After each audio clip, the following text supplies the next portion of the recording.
আজকে আমরা 14 নম্বর অঙ্ক সমাধান করব। তো 14 নম্বর অঙ্ক দেওয়া আছে 3 দশমিক স্থান পর্যন্ত বর্গমূল নির্ণয় করো। আমরা 2 দশমিক স্থান পর্যন্ত বর্গমূল কিভাবে নির্ণয় করতে হয় সেগুলো শিখছি। তারপরে হচ্ছে ভগ্নাংশের বর্গমূল করা শিখছি। আজকে 3 স্থান বিশিষ্ট দশমিক স্থান বিশিষ্ট বর্গমূল কিভাবে নির্ণয় করতে হয় সেগুলো জানবো। হ্যাঁ, তো 14 ক নাম্বার দেওয়া আছে যে 7-এর 6 অংশ, 7-এর 6 অংশ। তো আমরা লিখতে পারি যে 7-এর 6 অংশ এর বর্গমূল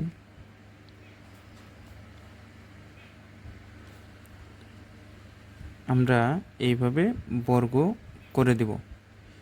তারপর উভয় পক্ষকে 7 দ্বারা গুণ করব। উভয় পক্ষকে 7 দ্বারা গুণ করব। তো গুণ করার পর 6 সাথে 42 আর 7 সাথে 49। আমরা এইভাবে লিখতে পারি যে 42 ডিভাইডেড 7-এর উপর যদি স্কোয়ার করি তাহলে 49 হয়ে যাবে। তাহলে উপরে থাকতেছে √42 আর নিচে 7।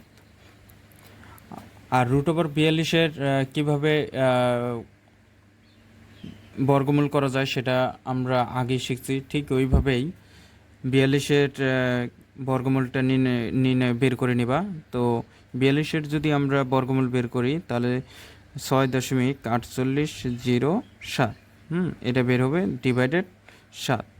যদি আমরা এই সংখ্যাকে এটা দিয়ে ভাগ করি, 7 দিয়ে ভাগ করি, তাহলে 0.925 বের হয়। তো আমরা নিব 3 ঘর বিশিষ্ট, তাহলে 0.292 আর এখানে 8 আছে, তার 5-এর সাথে একটা 1 যোগ করে দিব, তাহলে 6।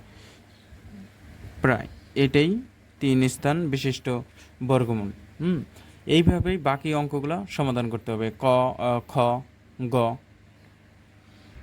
তো আরেকটা অঙ্ক সমাধান করা যাক, প্র্যাকটিস করে আসি। তা এটা অঙ্ক দেওয়া আছে যে ভগ্নাংশের সমস্ত দেওয়া আছে, কোনো সমস্যা নেই। প্রথমে আমরা ভগ্নাংশগুলো ভাঙিয়ে নেব। হ্যাঁ, 6 দিয়ে যদি 2কে গুণ করি 12 আর 5 যদি যোগ করি তাহলে 17 বের হবে। তাহলে উপরে 17 নিচে 6।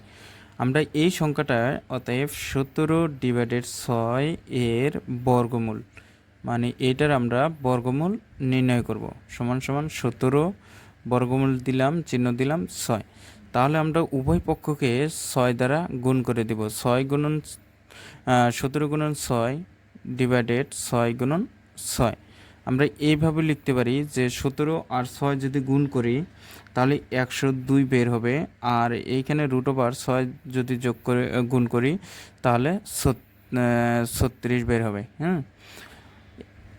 102 এর √, বের করে নিতে হবে। আর 36-এর √, মানে এখানে যদি 6 √, হচ্ছে কত 36, তাহলে এখানে আমরা 6 দেব। আর 102 এর 102 এর বর্গমূল কীভাবে নির্ণয় করতে হয় সেগুলো বের করে নেবে। আমি নতুন করে আর বের করে দিলাম না।